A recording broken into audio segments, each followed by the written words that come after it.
Hello to my online classes. I'm sending out a general message to everyone this week.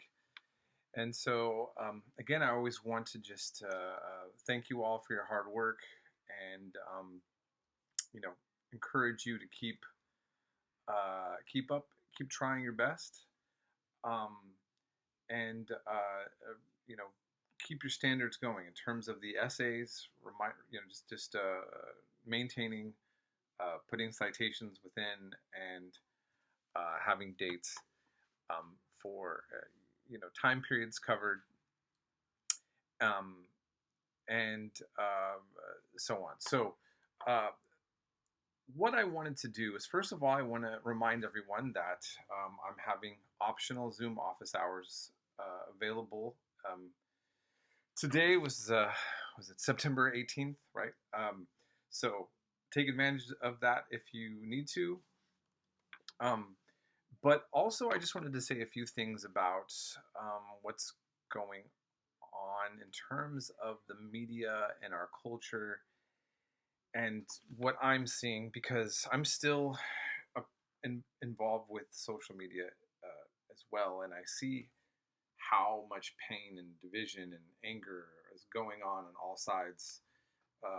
After the terrible tragedy that happened, you know, uh, with firearms and the whole question behind that, and then the whole issue of the message of the person that was assassinated versus the action that it was committed, and the question of the ideology of the person doing the thing.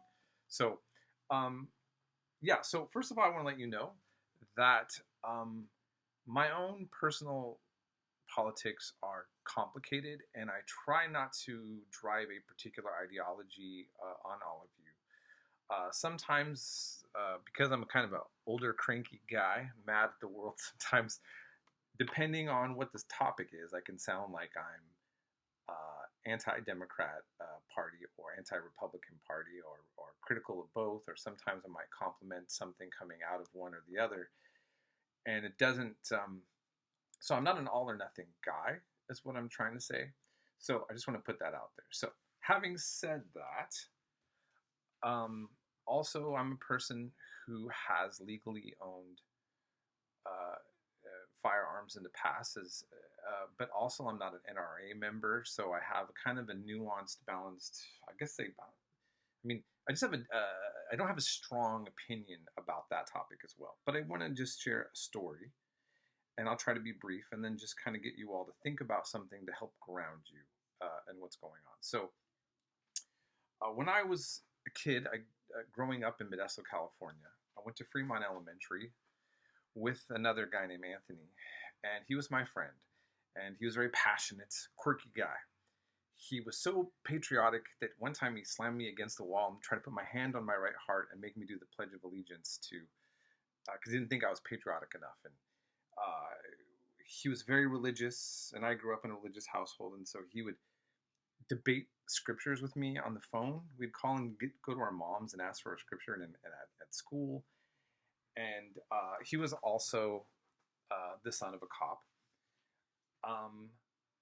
And several years later, long after elementary, when I've not been seeing him, although I heard he wasn't well, he came to Modesto Junior College, and he took his father's firearm and shot randomly at people and hit my friend Zach in his arm.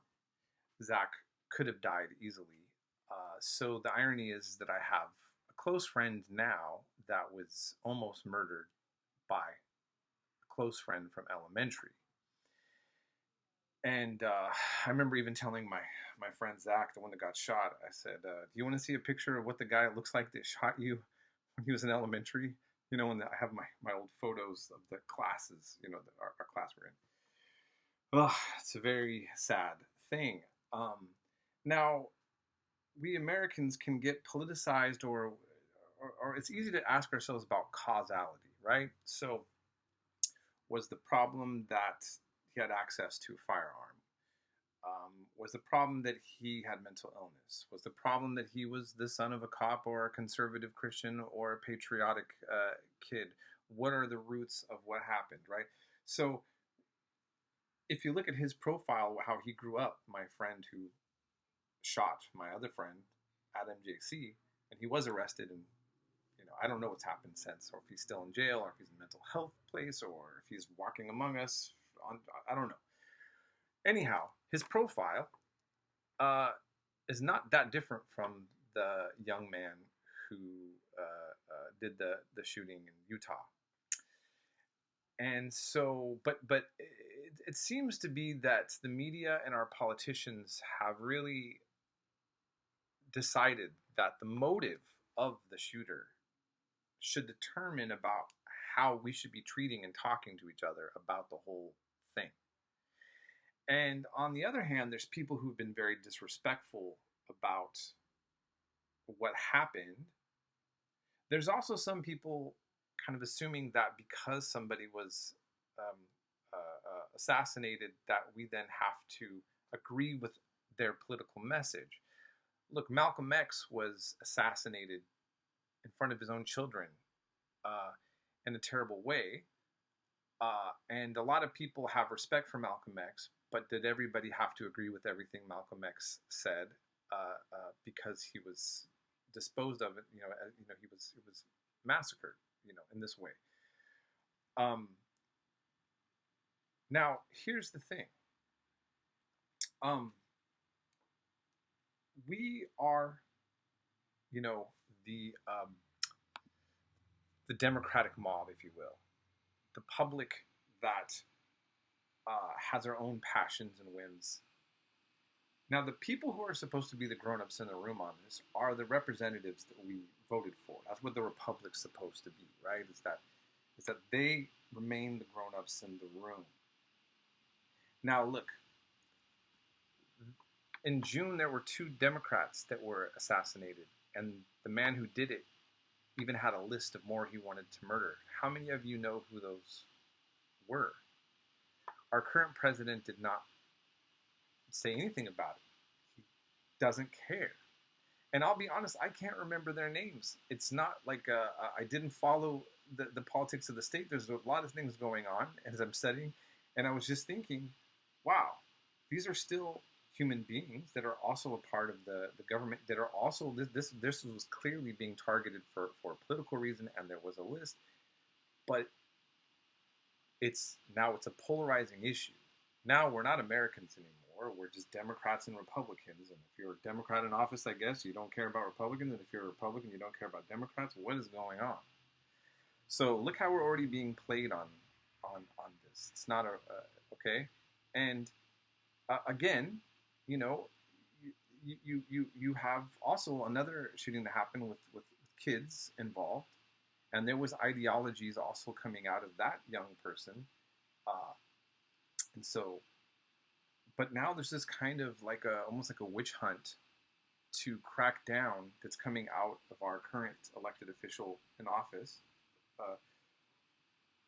as if there's, people losing their jobs and then people being angry at them. And just think about what's going on. And at the same time, interestingly enough, most of us all think that list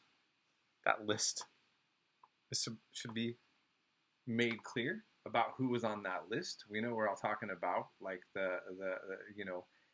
that will implicate people from both parties and very powerful people. And in the middle of all of our drama, the government that dominates right now voted down, except with a few exceptions, on opening up that list. And there's a lot of catastrophic things going on. The economy, a lot of people are feeling the weight of it. And here we are in this weird added heat.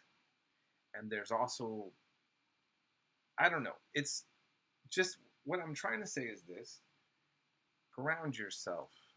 Ground yourself with your neighbor and your fellow American and the human being next to you, whether they're, an American or not. What kind of world do we want to live in? We all want to just have a barbecue with our family, right? And, I teach history because I enjoy learning the past. And I always say, when people say, oh, history repeats itself, I say, yeah, by surprising us. And sometimes not in the best way. And if we don't get it together, the elites that are in power are going to be able to use any kind of events to get us into a place that we don't want to be a part of. Okay? And so I just want you to, take a deep breath and also understand that there is power in you learning stuff in my class, because by being grounded in history, whatever your political inclinations are, you'll be less likely to be persuaded by empty rhetoric that isn't grounded in substantial evidence about the best ways for humans to exist together. You feel me on this? Okay? So that's all I have to say. Take care of yourselves and your family, and we'll be in touch.